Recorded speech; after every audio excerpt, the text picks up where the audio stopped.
Welcome everybody to our Friday 11 o'clock Zoom class. We are working in book 134, which is the American Film Institute's 100 greatest songs of the past 100 years. Today's song is Shall We Dance from The King and I have to apologize.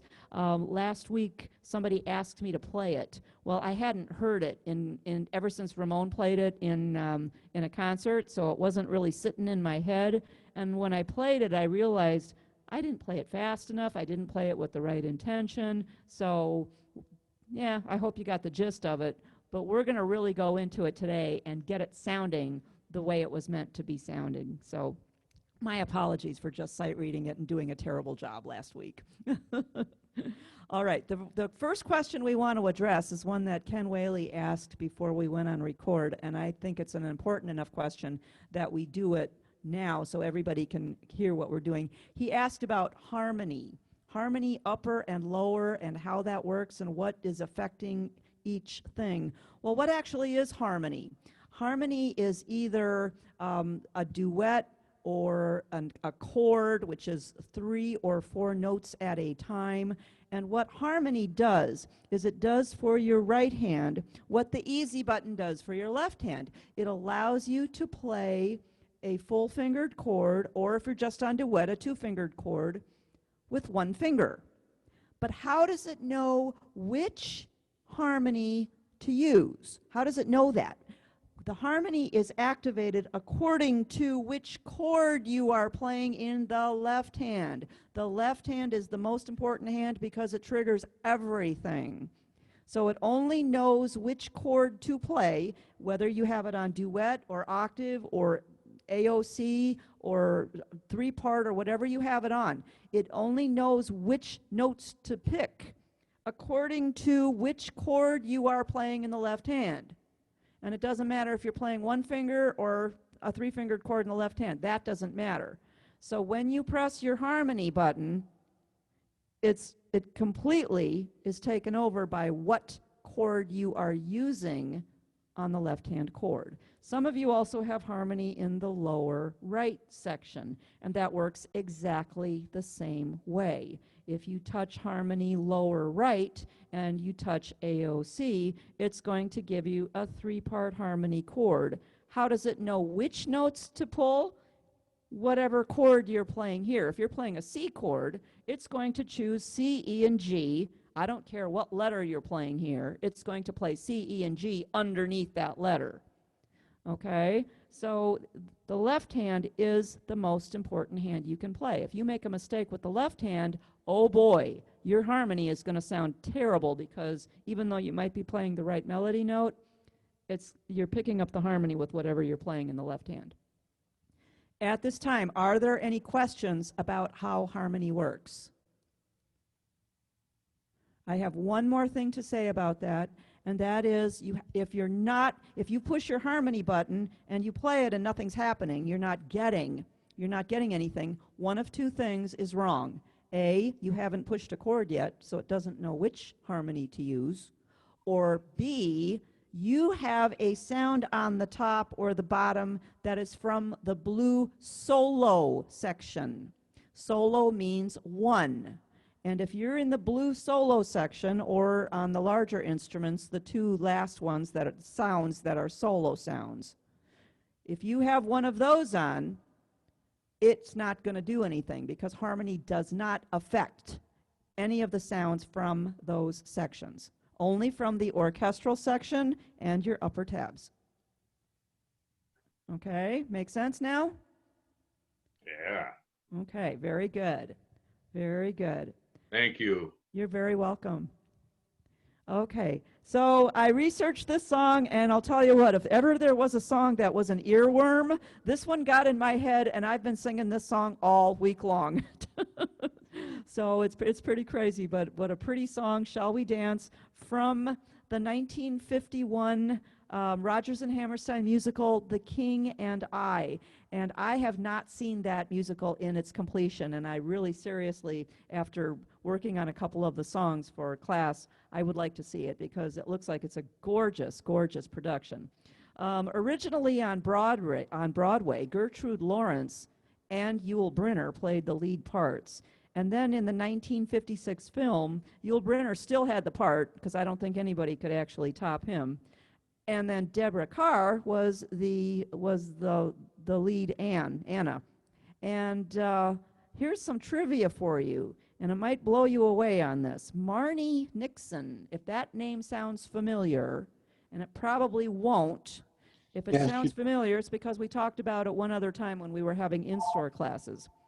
She is a singer who never takes credit because she's behind the scenes singing for these lead people who aren't very good singers, or maybe are okay singers, but not like she is. She she is did not. absolutely amazing. She did Natalie Wood for West Side Story, Yes, she did. She did Natalie and Wood for West Side Story. She also and did she Rita did Moreno, believe it or not. she did Audrey Hepburn for My Fair Lady too. Correct. That is absolutely correct. So she is an amazing lady who really never got credit for what she did. And then the actress on stage or in the film had to do all the lip syncing. So pretty amazing work. Dawn, Dawn, can I say one thing? One more thing. Go ahead. Yeah, she did have credit in one movie, The Sound of Music. She was one of the nuns, and she did Oh, get her no own. kidding. That She I did. did She not did. know. She did get credit for that. That I did not I think it know. was Sister Sophia. Okay. Yeah, she was definitely. She was credited for that one. Well, that's because she was in the film. Yeah. When she was behind the scenes, she never really got the credit for it, you know? So here you're thinking that Deborah Carr is doing all this beautiful singing or Natalie Wood's doing all this beautiful singing. That's not them. But amazing work that they did to make these musicals sound so fabulous. She also did Deborah Carr again in An Affair to Remember, besides all those other ones that Joe talked about. Time magazine actually called her, Marnie Nixon, the ghostess with the mostest, which I thought was very cute. But yeah, I had to go in and do a little research on her because I thought that was very, very neat. Very cool. Okay, so I am going to play this on a couple of different backgrounds. And what kind of dancing were they doing? Well, I watched the video a couple of times, and she even said, this is a European polka. She said, we're dancing a polka. Okay, so it is a polka, so you can go to polka. And I actually thought the Vagabond polka worked the best at 85 beats a minute. Now, you're going to play that in double time, because all the rest of my backgrounds are at 170, because they're moving. They are moving. So here's a couple of good suggestions for you. Quick step is with the one I'm going to start on at 170, and I'm going to use rhythm preset 0 to start, and then I'm going to go to categories, and I'm going to use the holiday categories, number 4, which is strings with bells. Strings with bells. Now you can also try rhythm preset 4 and see what's up on that, because that's usually some kind of a string, and then add some bells to it. But they make the presets for a reason. They're there, they're good, they're easy to find. So for those of you that have category presets, go into the one that says holidays, touch holidays, and then touch number 4, and you'll get some strings and bells, and it's absolutely beautiful, and you don't have to mess with anything over here. Okay, what else is good? Satin Lady, for those of you who have it. However, I liked Auto Bass number 2. I thought that was a little bit better than Auto Bass number 1. Mr. Lucky was very nice. If you ever wanted to know, what can I play on Mr. Lucky besides Mr. Lucky? You can play Shall We Dance. Just make sure to take off the Orchestra Plus so you don't have all of that background going.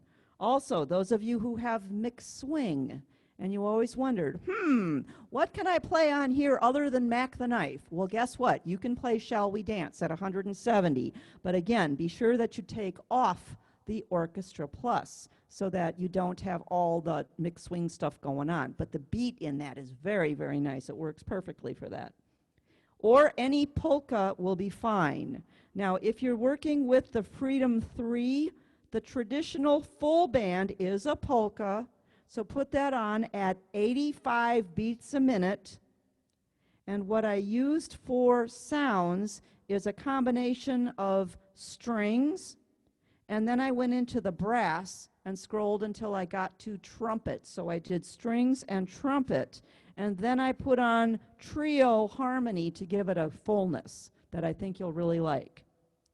And basically what I'm trying to tell you is don't be afraid to push the buttons, because this is a fun song to work with.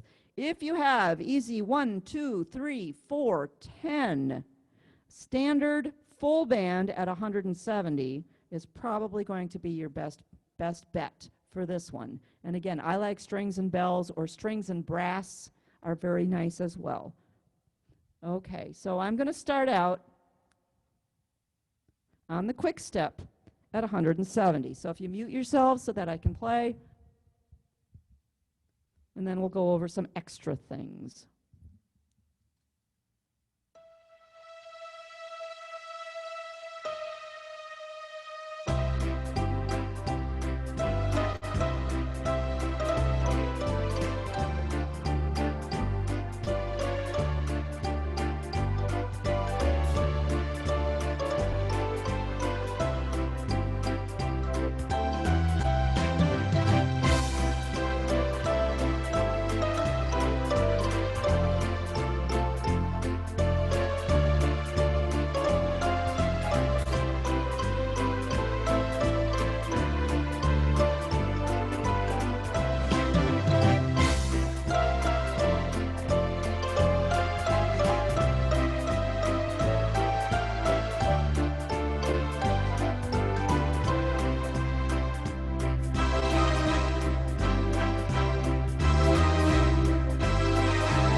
I love that. Isn't that pretty? Yeah. Yeah, so when you play it with the right intention, which is why, again, I apologize for sight reading it and not doing a very good job with it last week. Oh, no, that's great. YouTube is an incredible tool to use so that you can get with what is it supposed to sound like. Dawn, where did you say Quick Step was? Quick Step is under Yep, I put it under. Ragtime. Oh, it's under Ragtime. Ragtime, yeah. Wow. Now, it might be under a different one in the aria and the marquee and the grand marquee, because I can't remember what all those are. You can just go to your style list. Correct. And it'll come up. And Correct. Go to your cues, go to style list, and you'll find it. Yep. What did you do for the second time around? The second time around, I went to the more category, which was holidays, Oh, and Oh, pulled oh. up holiday number 4, and I memorized everything into the presets.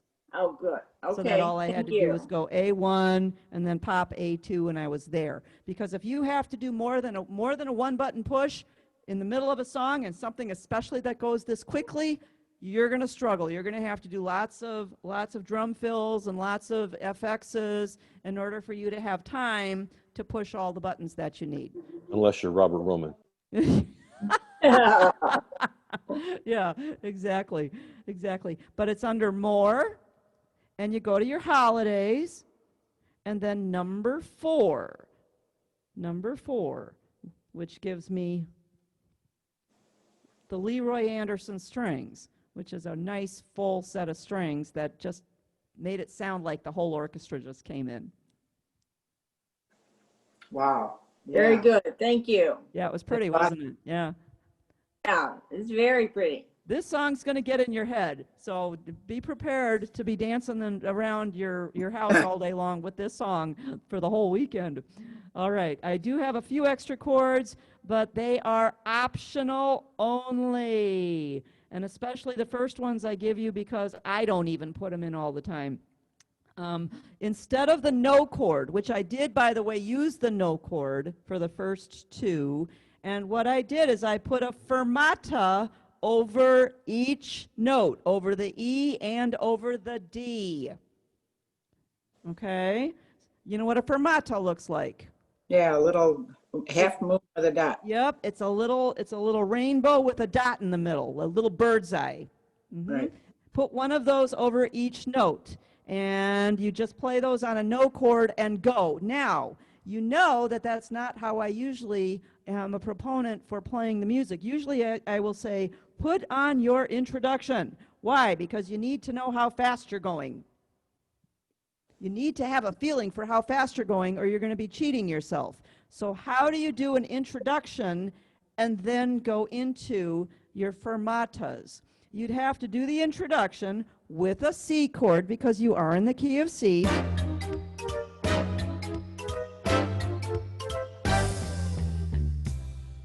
And hit the stop button. Oh, Instead of hitting the no chord, you could actually hit the no chord, but then your problem is you have to count your fermata.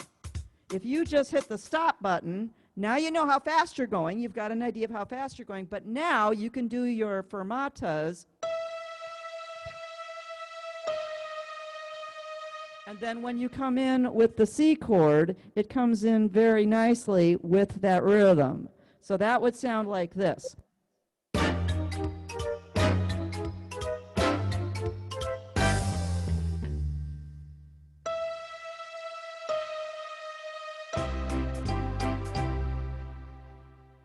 oh, wow. Yeah, it's pretty wow. But I like introductions because it does give you that sense of how fast you're going, what key the song's going to be in. But because of those fermatas, I wanted to completely stop it. If you do the no chord, then your drums keep going, and then you have to worry about, oh my gosh, I got to hold that fermata until the first beat so you can come in on the right beat. This way you can take your time and just do Shall We Dance. I do have chords for both of those notes, but I don't really even like to use those. I like to be on a no chord for those two, so we're just going to leave it at no chord.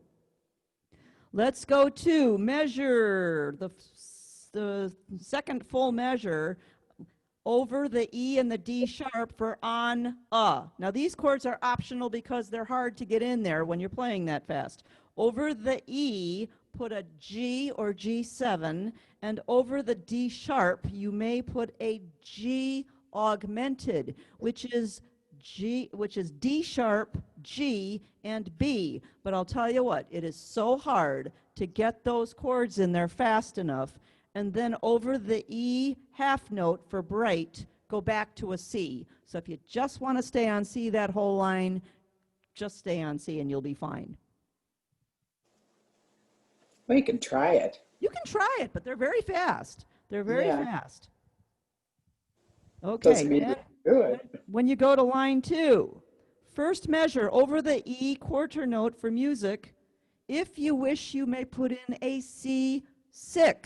C6 is C, E, G, A. That one's not too hard to play. That one's pretty easy. Then there are no changes until we get to line 4, the last line on that page. Measure 3 over that whited in half note. You're holding the G with your right hand, and with your left hand you are going to play a C major 7. C, capital M-A-J 7. Your two notes are C and B, chickens and butterflies. And you can play it, I like to play it this way, but guess what? When you're in an advanced class, if you want to play it down here, I won't look. What word is that over? You're still holding per chance. You're holding that chance note. So it's over that whited in half note, the first beat of measure 3 in the last line on that first page. Measure 4 over the E half note, the word is last. Now you want to play a C6.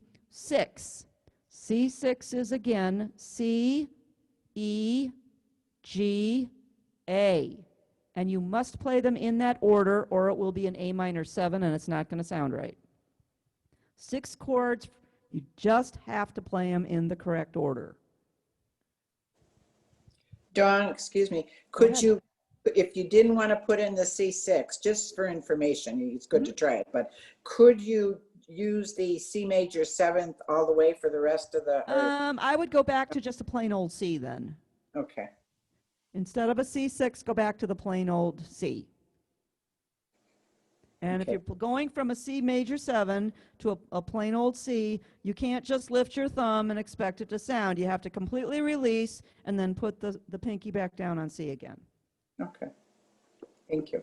You're welcome. At the top of the second page, over the E quarter note for the word star, plain old C. Now, if you're already on plain old C, you don't have to write anything. But if you just played a C6, go back to plain old C. Then you can also put in the C7, which is already written in for you. It just does not have a box around it.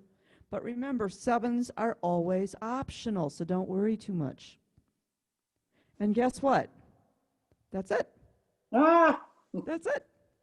It goes fast enough. You don't need any extra chords. So Yeah. that's, yep.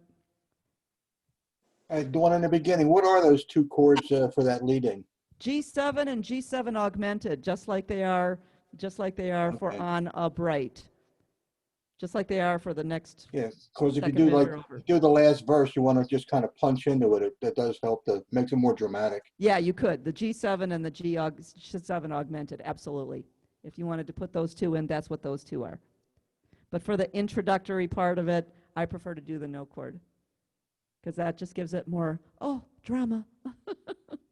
so if you want to do that and not any of the other stuff, you put in G7 over the E. Correct. And And a G, G augmented over the D sharp.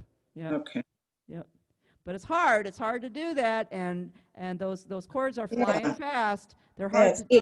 it's more dramatic to do it the other way. I think so for the intro. But I know what Joe's saying. He's saying when you get to the end and you want to go back to it, then if you want to play it with the chords, that would Oh, be good too. I see. Thank you. Yep. I get it. Very good. Very good. Let's do some fingering. How are we doing on time? Oh, we're perfect. Dawn, can I ask a question? You may. You know how you've got the first 3 notes and then it goes bump, bump, bump? Yeah. Is that an FX or is that what? No, we're going to get to that. I'm glad you Okay. heard that. I know it's throughout, Yeah. Yep. It is throughout, and if you listen to the original, it's in there.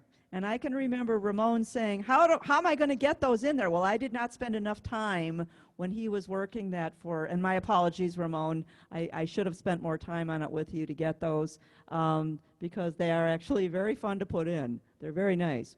Yeah, they are. They really are. Mm-hmm. I saw you use your thumb on that. Correct.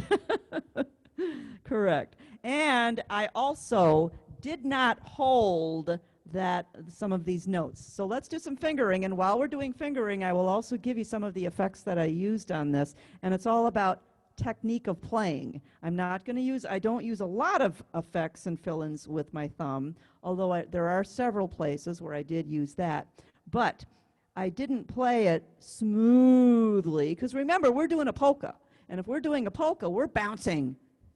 And if you remember the 2 of them dancing, they were bouncing, they were moving. All right, so let's do some fingering. E4, D sharp 3, E4. Now, I want you to take your pencil and put a dot, either on the top or the bottom. It should be on the top, but if you can't see it on the top, put it on the bottom of the E so that you know to play that staccato. We are not going to hold that G. Shall we dance? No, you're bouncing on it. Shall we dance? Okay, we're bouncing on it. So when you bounce on that, you put a little dot to make it a staccato. You're going to get on it and get right off of it. That's why the sounds you use are also so important. And then in that same measure, beat 3, and 4 and the first beat of the next measure, you are going to put a G note on the second line. Beat 3, beat 4, and the first beat of the next measure. And that you're going to play with your thumb with a 1.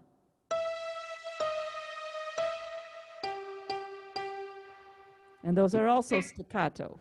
So it's the same 3 keys. Yes, Okay. yes. You Just could beat probably do 3. that on a foot pedal too.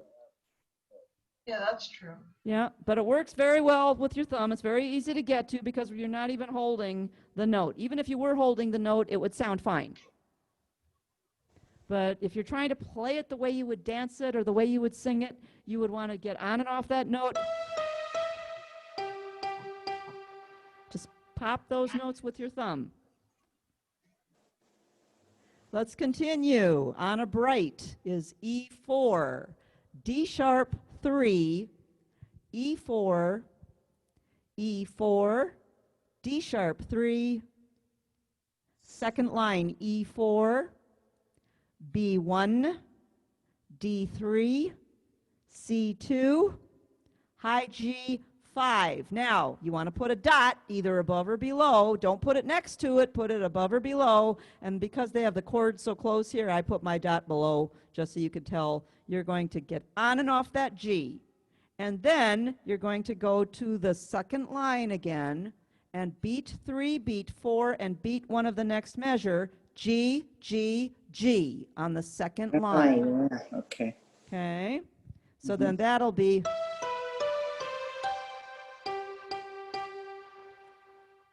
So you're not holding that over Oh, there. no, that dot underneath that G Right. needs staccato. Get on it, But get they- off of it. Bounce 'Cause on it. they held it. Who held it? I mean, in the book, it's held to them. Correct. In the book, it's held. But your Yeah, but- staccato note negates that. The only right. reason that you've got the hold there is because they didn't fill it in with rests. They're Yeah. just filling up the time with that. But because you're putting the staccato on it, that you know how much time it's supposed to take up, but you just want to bounce on it. Get on it, get off. Right. Let's continue. D4, C sharp 3, D4. Put a dot Dawn. either above or below that D. That is also staccato. You don't do the G7 then, do you? Yes, play the G7. The G7 chord you still play. Okay. Go ahead. Okay, no, All right. The G7 chord you still play. yep, On the first beat of that measure, you're actually going to be doing one of your bump, bump, bumps. Your third bump is going to be on that G7, which is the first beat of that measure. it's a good finger exercise. Yes, it is. What note are you gonna play there? G. Okay. You're bouncing on G's. G, G, G on the second line. And then the Shall We Dance, which is a D4, C sharp 3, and a D4. Now you want to put a dot above or below that one because that D at the end of line 2 is also staccato. And you want to do the same thing. On the second line, beat 3 and beat 4, you're going to do G, G, and on the next line, first beat, G. Okay? Mm-hmm. So far our song sounds like this.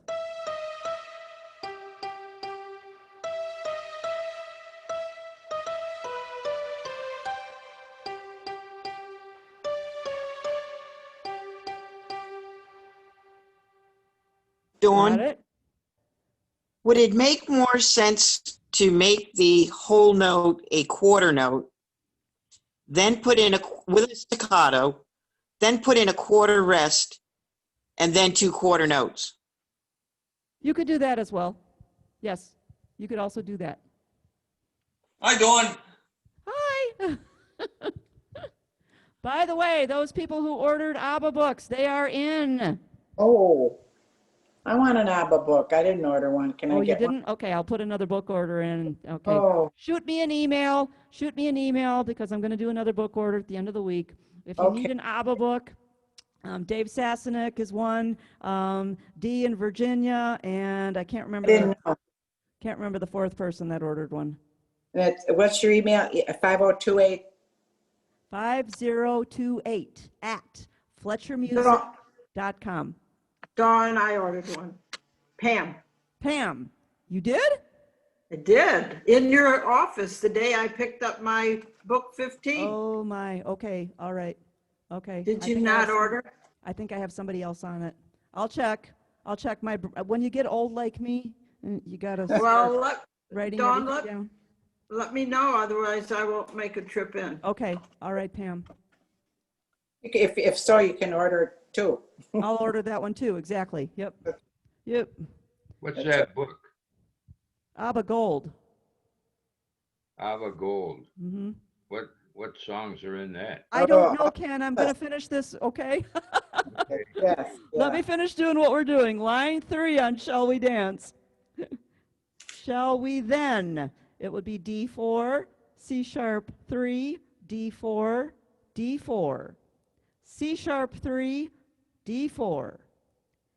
A1, C3, B2, E5, and put a dot on that E. It's a staccato. And yes, if you wanted to make it a quarter note with a staccato and then put in a quarter rest and then 2 quarter notes, you could. Yes, that would absolutely be fine. Or just put the staccato note in there and then it's just implied that you get on it, you get off of it. And then at the end of that measure, second line, beat 3 and beat 4, G, G, and again on the first beat of the next line, G on the second line.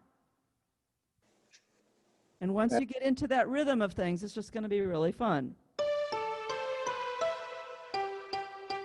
And those are all staccatos as well. Or perchance, now we're going to smooth it out just a little bit. G4, F sharp 3, G4, and there's no dot, dot, dot right there. So that would be a place that if you wanted to put in a fill-in or an FX, either with your foot or with your thumb, that would be a nice place for that.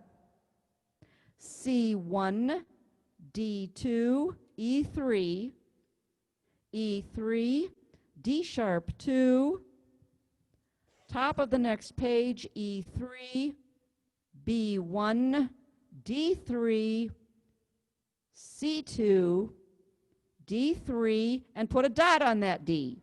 Now, we're not going to put G's this time. We are going to put 3 A's. Beat 3, beat 4, and beat 1, A on the second space. Star has left the sky, bump, bump, bump. But those are A's, not G's. Why? Because the chord changed, and we needed to have a different note. Yep. So A on the second space 3 times. Let's continue with fingering. D3, C sharp 2, D3, D3, C sharp 2, D3, F5, E4, D3, C2, B1, C2, B1, C2, E4, D3, C2, B1, C2, D3, A1, B2, E4. That's another place. We're not doing a staccato. We're holding that one out. So if you wanted to put in a little FX or a fill-in, that would be a good place for when you're having your new romance. The romance is a little bit smoothed out. Then you want to put a check mark after that held E and do F4, E3, D2, D2, C1, next line D2, F4, E3, D2, E3, D sharp 2, E3, D sharp 2, E3, G5, F4, E3, next line, G5, put a dot. You're not going to do a bump, bump, bump. You're just going to get on that G and get off of it. A1, C2, G5, and put a dot either underneath it or on top of it, because again, shall we dance, shall we dance? And then the last one, A1, B2, C3, that one you can hold out. Shall we dance? So sometimes you want to be popping on it and just do a nice little bounce, and sometimes you want to be smoother on it and hold it out. This is awesome, Dawn. This is a cool song. Yeah, I really had fun with this one.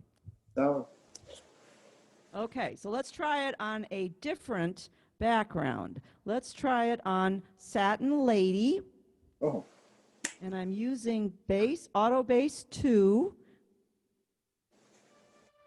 and I'm using strings on this one as well. Let's see what this does.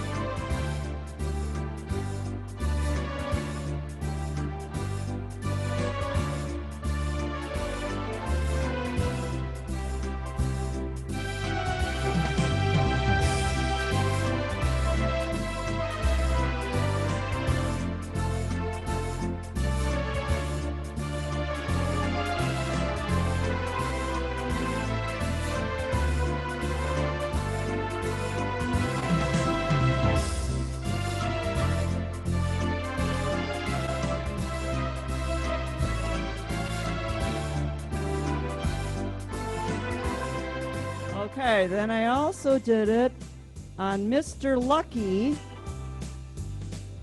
Oops, I think Mr. Lucky, I'm supposed to take off Orc Plus, minus Orc Plus.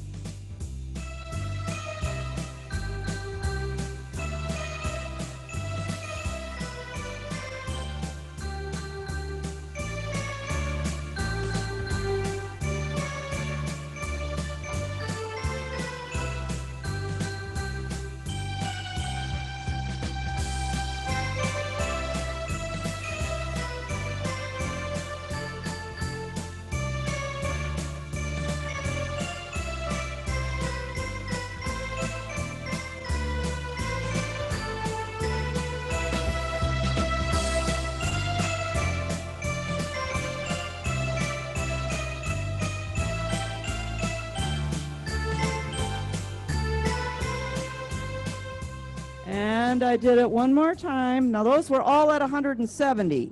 How are we doing on time? Oh, we're perfect here.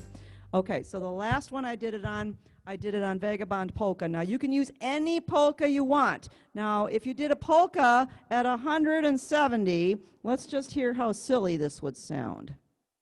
So I cannot do everything on 170 beats per minute, because if I did, your polka is going to sound like this.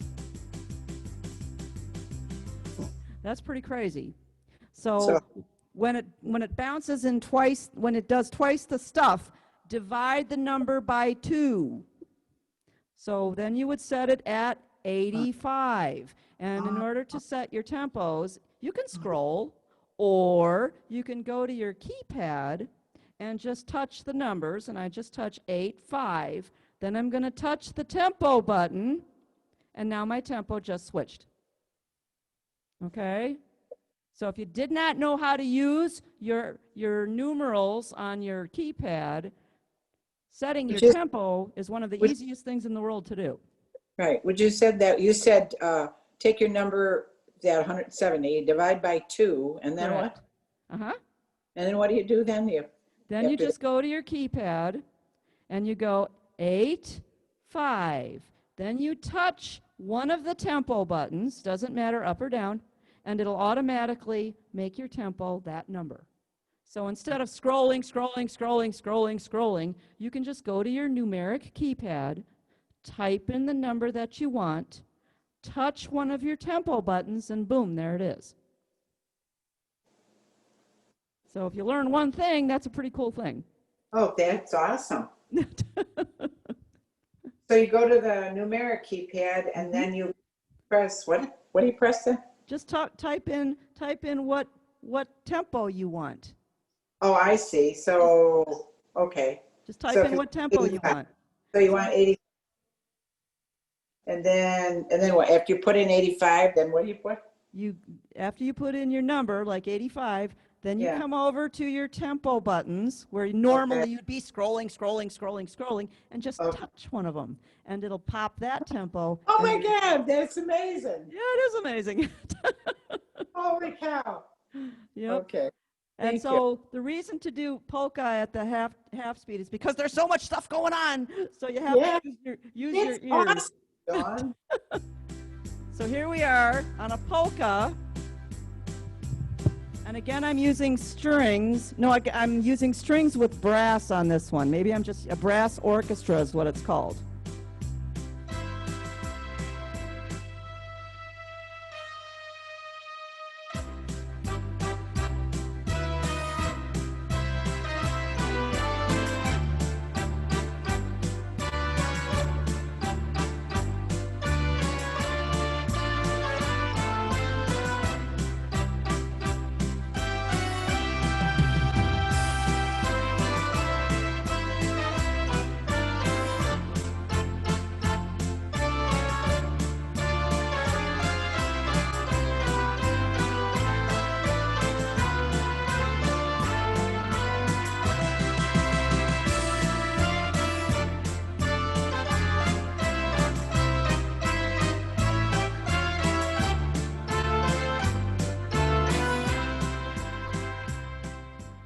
Okay, so there you go. You've got your quick step.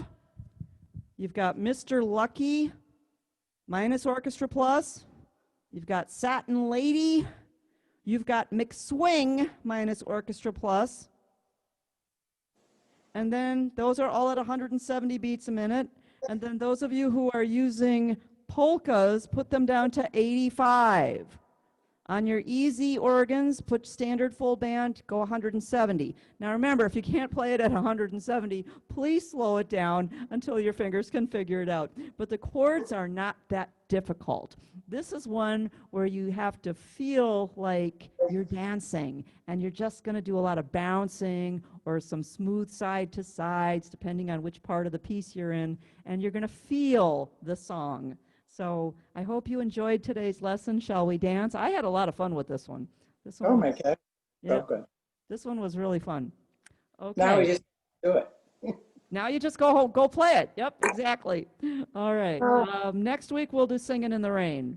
Woohoo. Ooh, that's All nice. right. Any questions? No, that was awesome. Thank you. All right. You guys are the awesomest. Thank you so much. Great And, lesson. Yeah, this was a fun one. This was a fun Oh, one to yeah. do. Yes, it was fun. Thank you, Dawn. You're very welcome. Thank you, Dawn. Thanks for being Thank- here today. We will see you thank at 2 o'clock on Mr. Andrew Leach's Zoom yeah. musical. There's a lot of Thank you. talent in the company, so take advantage of it. You guys are the Thanks, Dawn. bestest. Thank you, And- Dawn. Thank you for everything, Dawn. Bye. Bye. Have a good You are weekend. welcome. Bye, everybody. Bye. Hey, bye, everybody. Love you guys.